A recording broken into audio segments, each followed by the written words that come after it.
Things are not as they seem, nor are they otherwise. To be attached to things is illusion. To encounter the absolute, not yet enlightenment. Each and all the subjective and objective spheres are related and at the same time independent. Related yet working differently. Each keeps its own place. Each thing has its own intrinsic value and is related to everything else in function and position. So, I think last video I started talking about this teaching. I don't think I recited the whole thing, so I wanted to get that out there. And it has to do with emptiness. It has to do with enlightenment. But I always talk about emptiness and enlightenment. And the last video talked about it more, and I think more in an intellectual sense, not a practical sense. So now I want to get practical, because for me, Buddhism and enlightenment is something we do. It takes us choosing to engage in enlightened action. So I want to get a little more practical with it. So things are not as they seem, nor are they otherwise.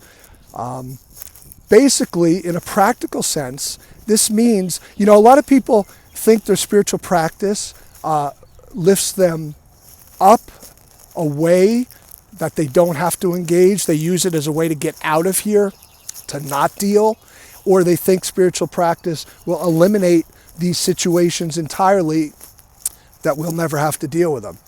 So for me, spiritual practice is about grounding in reality. It's not about getting out of here. It's not about being lofty, holy, some kind of permanent bliss, permanent vacation, so to speak. And that really falls into disassociation and spiritual bypassing.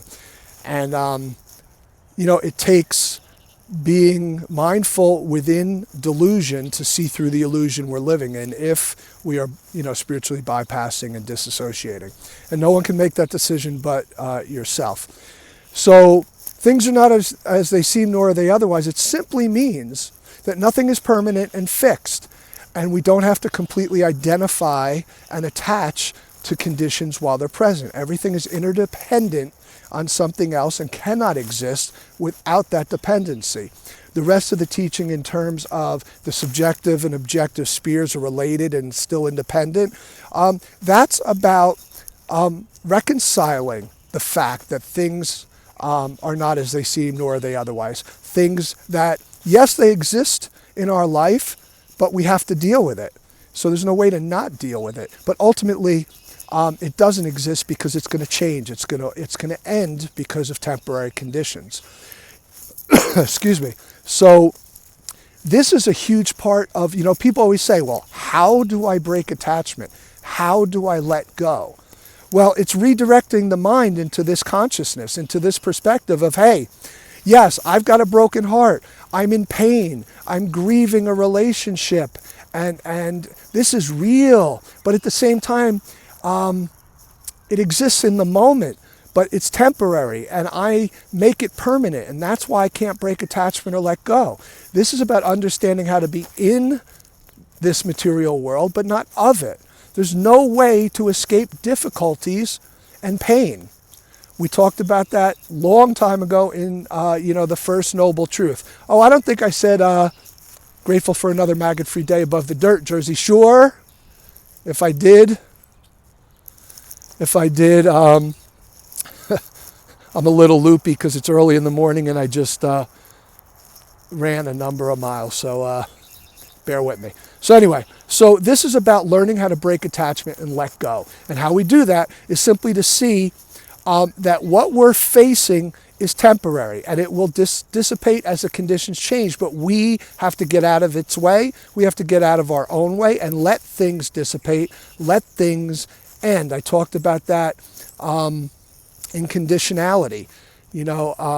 Suffering begins when we attach to a fixed idea of a permanent self. It's pursuit of pleasure. It's aversion to pain. Suffering ends when we break attachment. It's not detachment. It's not indifference. It's a state of non-attached awareness where we're able to be with experience until its natural conclusion, without trying to prematurely end it or abnormally prolong it, which is a fancier way of saying pursuing and avoiding. So that's That's an enlightened mindset, and it's enlightened action. And again, with enlightenment, we have enlightened moments that we try to make more frequent, and we try to sustain for a longer amount of time when they're present. And this perspective, this consciousness is how we do that. This is the practical application of doing enlightenment, is to see that we have to deal with what's in front of us when it's there, but we can let it come and go, and understand that it's empty of any permanent fixed existence. So I hope that was helpful, and peace out. Have a grateful, maggot-free day above the dirt. See the sunshine? There we go. All right, peace out.